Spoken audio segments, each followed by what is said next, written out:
め。ここだ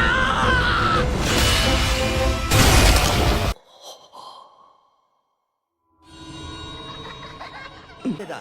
おお。こんなところで。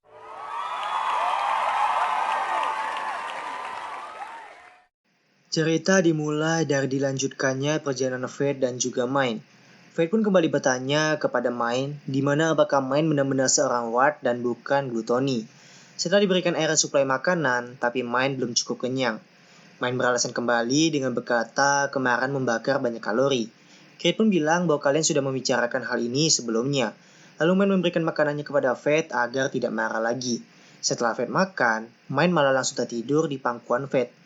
Ia berkata bahwa lantainya terlalu keras untuk dipakai tidur, sedangkan pangkuan Fate bisa ditempati. Setelah benar-benar tertidur, Fate pun teringat perkataan Mine di episode sebelumnya. Lalu dia bertanya kepada Creed tentang apa yang dilawan oleh Mine. Creed pun berkata, entahlah, tapi kalau Fate selalu bersama dengannya, dirinya pasti akan tahu sendiri. Tapi ia menyuruh Fate agar tidak mencari tahu terlalu dalam. Scene berpindah ke rombongan Roxy. Miria bertanya kepada Roxy kapan kita akan sampai ke Galia. Roxy menjawab bahwa seharusnya mereka sudah dekat dengan perbatasan. Mugen juga berkata bahwa kita hampir sampai di Hausen. Lalu sampailah mereka di desa tempat Fate tinggal sementara kemarin. Miria pun melihat sebuah istana, dan Roxy berkata bahwa itu adalah tanah kedudukan Barbatos, yaitu Hausen. Dan Eren dulu tinggal di sini. Miria bertanya, jadi sekarang siapa pemilik istana itu? Roxy berkata sepertinya Raja Lich yang menguasainya. Pada saat mereka bertiga sampai di depan istana, Roxy berkata bahwa dirinya tidak merasakan monster.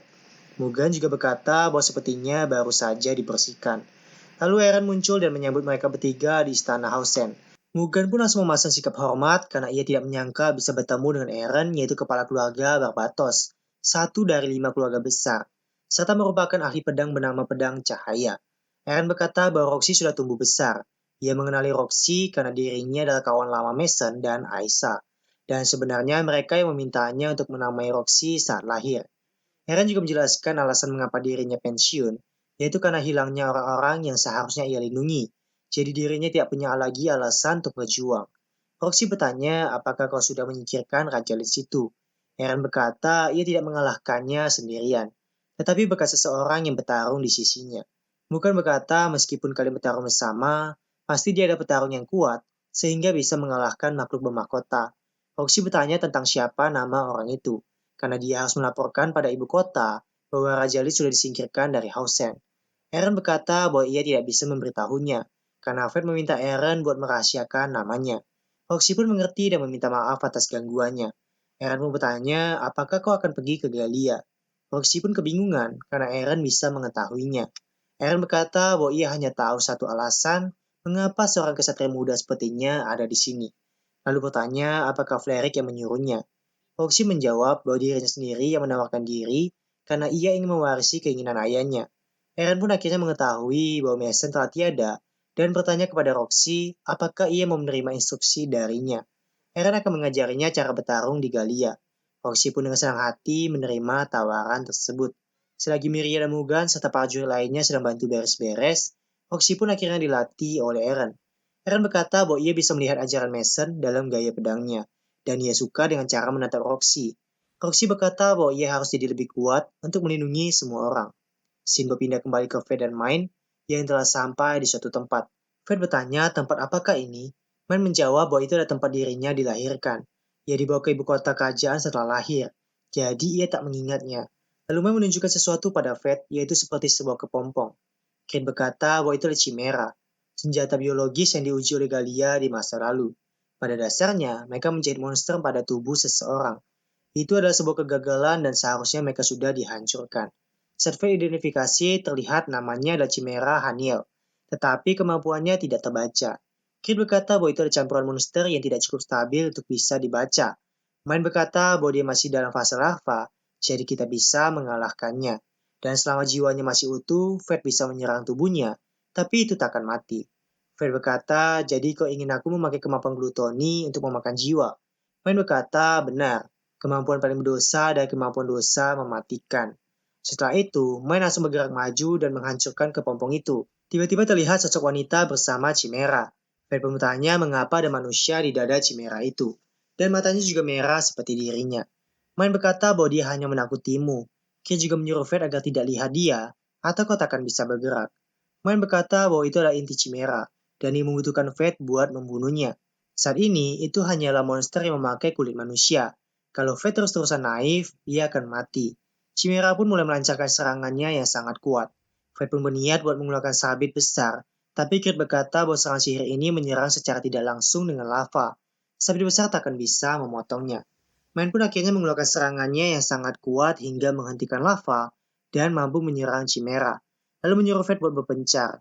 Mine pun kembali menyerang Chimera hingga lengannya terpenggal. Fred juga mengeluarkan serangan panas sihir petrifikasinya pada kaki Chimera. Kid berkata itu masih terlalu awal untuk merayakannya. Ternyata Chimera ini mempunyai kemampuan bergenerasi. Kid berkata lagi bahwa senjata yang bisa terus bertarung tanpa bantuan itulah Chimera. Mine pun kembali menyerang dengan lebih kuat. Kid berkata bahwa Sword menjadi lebih berat dan kuat di setiap ayunannya. Kekurangannya adalah dia bisa mengurangi kelincahan. Lalu Mine berkata bahwa dia sedang mengalami metamorfosis dan menyuruh Fred buat mundur saja. Fred pun berkata, apakah aku dilindungi lagi? Apa aku bisa bangga dan mengaku bahwa aku membantu Roxy seperti ini? Ia memutuskan buat berubah dan juga ingin jadi kuat. Lalu dia berkata kepada Mine bahwa ia ingin menggunakan mode setengah lapar. Mine berkata bahwa jika kau tidak berhati-hati dan jatuh terlalu dalam, Pluton akan membuatnya kewalahan. Akhirnya, Fred pun berhasil memasuki mode setengah laparnya. Dan sekarang, ia mengajak Mine buat lawan Chimera kembali. Chimera pun terus melancarkan serangan bulu yang bisa meledak. Fred pun memanfaatkan itu buat terbang sehingga dapat posisi yang sempurna buat menembakkan pertamigan berdarahnya. Fred pun meminta Grid buat menambahkan badai pasir juga ke dalamnya. Lalu serangan itu mampu membuat Chimera membatu. Mine langsung membagikan slot dan memberikan serangan yang sangat dahsyat. Kid berkata jangan cepat buat terkesan dan menyuruh Fred akhiri sebelum Chimera bisa beregenerasi. Chimera pun memakai kemampuan yang dapat menghalangi mereka masuk. Fred pun memakai sabit besar buat menghancurkan pelindung tersebut. Tapi ternyata masih tidaklah mempan. Kid berkata bahwa Fred harus membaca aliran energi sihirnya dan serang titik terlemah. Setelah berhasil ditemukan titik lemahnya, Fred langsung menusuknya yang membuat pelindungnya menjadi hancur. Melihat itu, Chimera pun langsung terbang jauh buat kabur. Mata Fred pun sudah mulai keluar darah dan sepertinya ia sudah sampai di batasnya. Mine berkata sudah tidak ada waktu dan cepat naik ke kapaknya, karena ia berniat melemparkan Fred dengan kapaknya sebelum Haniel menyembuhkan diri. Akhirnya, Mine pun melemparkan Fred dengan sangat kuat ke langit. Fred bertanya kepada Kid tentang bagaimana cara mengalahkan Chimera setelah sampai di sana. Kid berkata bahwa sekarang Fred bisa memakai teknik rahasia level 2 dengan memakai 20% atributnya. Lalu sabitnya pun berevolusi menjadi lebih kuat. Kid pun menyuruh Fred buat bidik pusat energi sihirnya. Lalu setelah Fred mencari-cari pusat energinya, dia pun jadi tahu bahwa inti Chimera adalah pusatnya. Ketika mulai mendekat, Fred malah ditangkap dan penghalangnya. Kid berkata bahwa gawat karena Haniel memanaskan diri dan membakar Fred. Fred berkata bahwa kalau begitu kita akan mangsa dia sebelum terbakar. Fred langsung mengeluarkan kekuatan api neraka mematikan, yang akhirnya berhasil membunuh inti Chimera tersebut. Tiba-tiba terdapat sebuah ingatan pada diri Fred, di mana terdapat seorang dokter dan banyak anak-anak. Lalu terlihat Mine yang bersama dengan Haniel. Setelah itu, kemampuan glutoni menjadi aktif dan Fred tidak merasakan kesenangan seperti biasanya. Malahan ada kesedihan yang menyesakkan. Kid berkata, buruk atau tidak, kau baru saja memakan salah satu dari jenismu. Tidak ada kesenangan di dalamnya. Setelah kejadian itu terjadi, Fred bertanya apakah Mine mengenalnya. Mine berkata bahwa ia sudah lupa apa yang terjadi di tahun-tahun itu, tapi jika dia menjadi Chimera, kau harus membunuhnya. Kalau tidak, banyak orang yang akan mati. Fred pun berkata kepada Mine bahwa dirinya ingin meminta bantuan. Jika ia kehilangan kendali, ia meminta Mine buat membunuhnya. Karena hanya Mine yang bisa menghentikannya jika ia menggila. Mine yang mendengar itu pun langsung memeluk Fred sambil berkata bahwa jika itu terjadi, aku akan membunuhmu. Scene berpindah ke sore hari di mana Fred berkata bahwa ia akan pergi ke Babylon. Sedangkan Mine masih ada pekerjaan, karena ia sudah berjanji pada yang lain untuk membangun desa untuk mereka. Lalu berkata lagi bahwa sebelum kita bertemu lagi, ia mendapatkan firasat bahwa Fred akan mati. Ke flashback di mana Fred sudah memakai atributnya buat membuka level 3, yaitu perisai sihir. Mine berkata bahwa naik level di tempat seperti ini dan menghabiskan semua atributnya, itu sangatlah konyol. Fred meminta bantuan Mine buat berburu, hingga ia bisa mendapatkan atributnya kembali.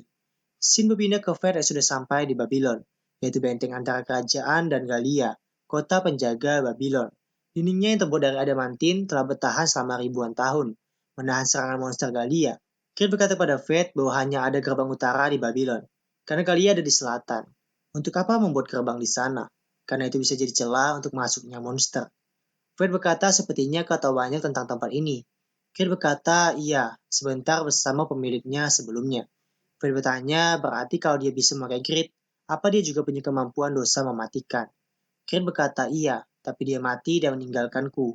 Manusia itu fana, suatu hari nanti akan mati. Tapi menjadi abadi juga tak selamanya indah, karena kau harus selalu mengucapkan perpisahan. Fred bertanya, berarti kau tidak bisa mati.